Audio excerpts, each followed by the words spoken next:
Good afternoon. I want to start by saying Merry Christmas and Happy Holidays to everyone. Thanks for spending your Saturday afternoon with us. Heck of a college basketball game that was. I thought both teams battled. Both teams were incredibly tough and competed.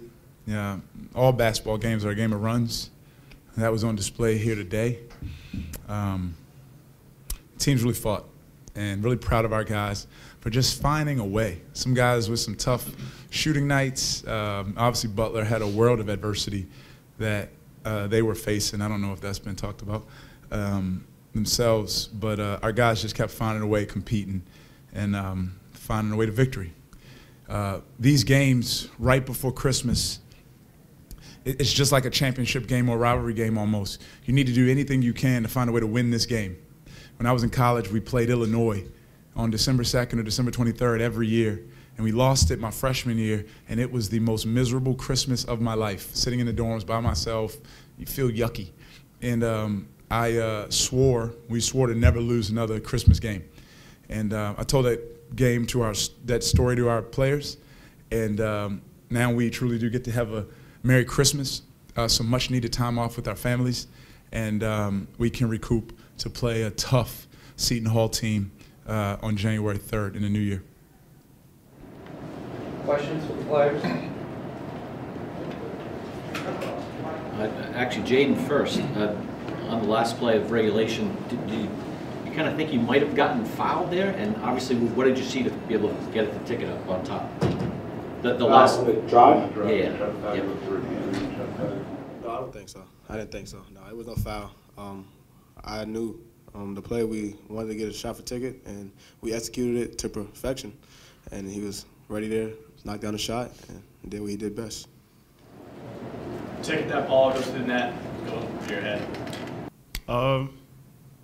Just all the time we put it in the gym. For moments like that, to knock them down big shots in a big game like that, coming back after being down. But credit to Jayden for finding me, getting around the defender and making the right play, and that's just what we needed at the right time. Taking any talk in the huddle about, you guys are up 3, maybe they'll follow you, and you guys have to have some contingency plans in that case? It's just a lot of scenarios go through that time when we're either down 2, down 2 or down 3. But we got the play call from coach, and opportunity presented itself, and we were able to run it, like you said, to perfection. But it's a lot of scenarios that go on in those situations, but I feel like we chose the right one. For both of you guys, how, having a ticket shot, how much did that really fuel you guys going overtime? Because, you look like you were that team that we saw at the start of the game. Jayden?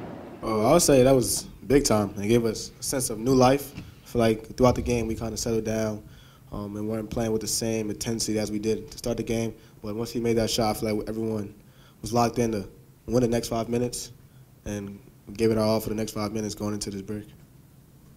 I just think it was something that we do every day in practice. We work on those situations, and I think, like Jayden said, the intensity wasn't there, but on overtime, we all kind of looked at each other and said, we do this every day. We practice this every day, situations like this, and we were able to, like you said, find new life and really, really get after it in overtime. My bad on that. Jayden, what did you see from Devin in overtime? Those couple threes he hit. Man, that was big time. He was real confident out there. We know the type of player he is. He's capable of making big shots at any time, and he really showed that out there. I mean, he's an incredible shooter. He works on it all the time, and for him to just make those shots, I was happy. I was happy to see that, and that was big for him. Take it when Josh is going like that down low. How does it open the floor up for you? Because you had some open looks. Well, he's a lot to handle down there, and we like his matchup most nights when he has the ball in his hands and making plays. And if no one helps, then he's going to make the right play. But if they come to double him, he's always going to find kick-out shooters, and that's why we give him the ball, because he know how to make plays, and he's a very, very smart player. I'm kind of sad this break's coming at a time where you're kind of rolling right now. Want to answer that? He's talking to you. I guess you get time with our families. That's always good. But definitely want to keep this momentum going when we get back from the New York. Taking your first couple Big East games, and they're here at home. Just what's the intensity like for you out on the floor, and how have you adjusted to that?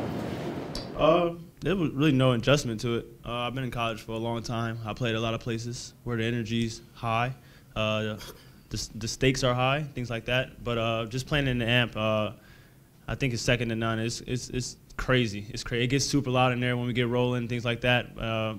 Very appreciative of the community that we have here. Even when students are not here on campus, we still get a full house, and I'm very appreciative of that, and appreciative to be a part of Providence. Any more questions for players?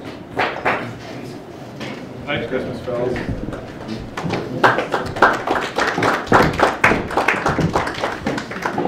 Merry Christmas.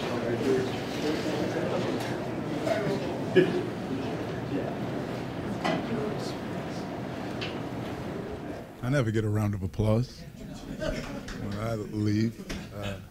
I just want to quickly echo what Ticket said about the fans. This place is so special. You know, with our students gone, to have that type of environment and that atmosphere. I said it to Donnie Marshall right after the game. Our guys do have great resilience, but it helps when you have that type of support behind you.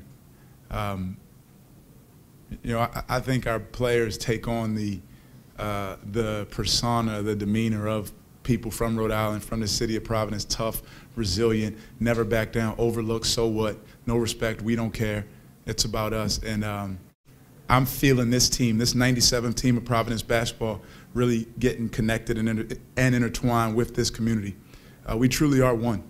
We truly are one, and like Ticket said, I echo it. I'm so fortunate and happy to be where we are. Hey, Kip, can you talk about Devin's day? Was he banged up a little bit? He got hit in the ear early in the game. Yeah, and he's dealing with other stuff. But he recovered. He's you know, he's a warrior, and he's a really smart and tough basketball player. And he made adjustments to his game, the way they were guarding him. Posh Alexander is a heck of a defender. And he found some openings. We got some matchups we wanted. He exploited them. Any hunting his shot, you think, in the overtime especially? It's take what the game gives you. You know, no one's hunting their shots. If you're open, shoot it. If you're not, pass it. If you're in the post one-on-one, go to score. If they double team, you pass it. I mean, you pass, cut. I said it again, I'll say it, we don't have a go-to guy on our team. As good as Devin and Bryce and Josh are, the go-to guy on Providence basketball is the open man. And, you know, when we were rolling early, when we were 15-0, whatever it was, Devin didn't have any points. But he was playing a great game. And that's what it's going to be when they get to the next level. Any of these guys, they go on any NBA team, they are not going to be the main guy. So it's good to get used to playing that way now. Can you speak to Devin's hustle, no matter? Yeah, it's I've said it a bunch of times. I've played and coached at a lot of places. I've never coached anyone that's more competitive than him, that plays hard at all times. And we're super happy he's on our side. Is he truly a money player? What's a money player? Devin. What's a money player? Money player. He makes big plays in big situations. Oh, yeah, for sure, absolutely. You know, he's a competitor. Even when we drill him in practice, you know, he's not a drill that you can just say make 10 threes and then move to the next spot. That's boring to Devin. So Devin, you got to make 10 out of 12. You know, you got to find ways to make everything competitive with Devin. Yeah, even small challenges in games, small challenges in workout. He's an 11 out of 10 competitor. Kip, did you see a renewed focus or energy in the group after Tickett's shot there? Yeah, I think from our experiences in coaching and playing, the team that has the best mindset going into overtime usually has the most success. Overtime to one team is usually a disappointment. Overtime to another team is new life. Whichever side of that thing we're on, we want to have great energy going into the extra period. Did you like the cutting action, because they did double Josh a little bit? Did you feel a little stagnant with the response from your group? most? We were stagnant when the ball was on the perimeter. When the ball is inside the Josh, we have our post spacing, and Josh knows where the other 4 guys are. And, yeah, 1 turnover, 6 assists. I think he did pretty good. What challenges did they give you to guard? I mean, they were really good. You said to guard them? Yeah, they make tough twos. They did. They made tough shots. They made floaters. They made pull-ups. And some of it were off of our mistakes, but some of it, those guys are really good players, and they made tough shots. We changed our defense coverage up. I mean, we trapped. We switched. We were in a drop. We've not practiced 1 possession of zone defense this season, and I consider going zone. So we threw everything at him. That Mata is a Hall of Fame coach, and you know we struggled defensively in the second half, but you know we still held them to 37 for the game. You obviously have coached Josh a long time, but for him to 19, 14, 6 and 3 in a Big East game, what does that say about his continued growth? Yeah, not surprising. And honestly, he still has incredible room to grow. The difference in levels in college basketball, the only thing that's different about high major basketball to mid-major basketball are the young NBA players, truthfully. Old guys in the Atlantic 10, old guys in the Conference US, they can play anywhere in the country.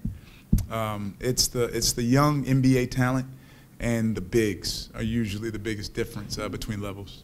Coach, that 3 Devin Carter hit in overtime where you sort of saw the matchup you wanted and told him to shoot. That's right. That's the confidence you have in. If you open, shoot it. If you're not, pass it. That's right. He works on his game every single day. Why would we want him to do anything else but shoot open shots, when the guy's hands down. And, yeah, we encourage all our guys. They're gonna play. They're gonna play free. If they're gonna make mistakes, it's gonna be daring greatly. We're not gonna make mistakes and playing unsure. I want our guys to be confident and aggressive. Were you surprised that Butler didn't foul when you were up 3? Yeah, when you're in that situation on the other side, all you can do is have a play called, and you run the play to the best of your ability. But sometimes and the reasoning behind that, because if you do have a play called, and the guys are committed to running that play, they're doing it at a pace. They're doing it at a pace. And as a defender, if someone's coming at you with pace, you're running a risk of them going into a shot when the foul occurs. So we ran it with pace. Davis opted not to foul. We got the look we wanted, and Ticket made the play. Jayden made the pass. How much does he deserve credit in terms of rotating, shifting, and locking eyes with Jayden in that sequence? Yeah, he ran the play. He executed. We changed some spots. That's a read. That's a read. If we were down 2, he would have screened and slipped to the basket. If we're down 3, he's going to pick and pop. So really proud of our guys for executing. This break coming at a good time. I think you guys have been probably grinding since before you went to Spain. Yeah, it is. Banged up a little bit. Richard Barron had an allergy scare last night and this morning, so that's why he didn't play. But really proud of our guys. Butler's a really good team. We challenged the guys after Marquette to come in the film session like we lost the game.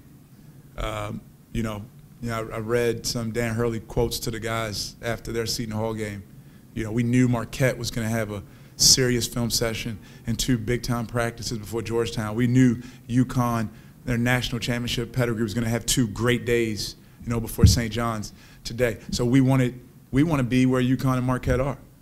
So even after a victory, we want to make sure we're refocusing and keeping our shared purpose and making sure we're not letting any bit of arrogance creep into our group after some mild and early success.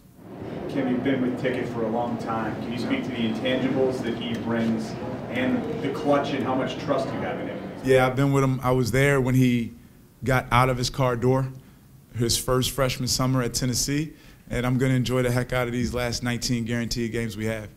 I love him like a little brother, a son. We argue and fight sometimes. We laugh and hug sometimes. But it's really cool to see him play on this stage because he really deserves it. He's a great teammate, a great person, a great student, and he's going to have great success in life.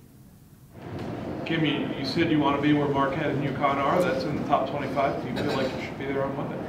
I don't know. I hate to be boring. I don't look at that stuff, because right now, when we get in the Big East play, You know, we spent all of non-conference.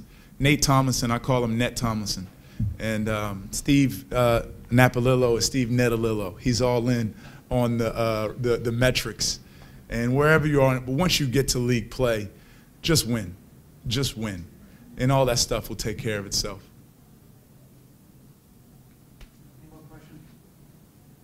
Thanks, guys. Merry Christmas.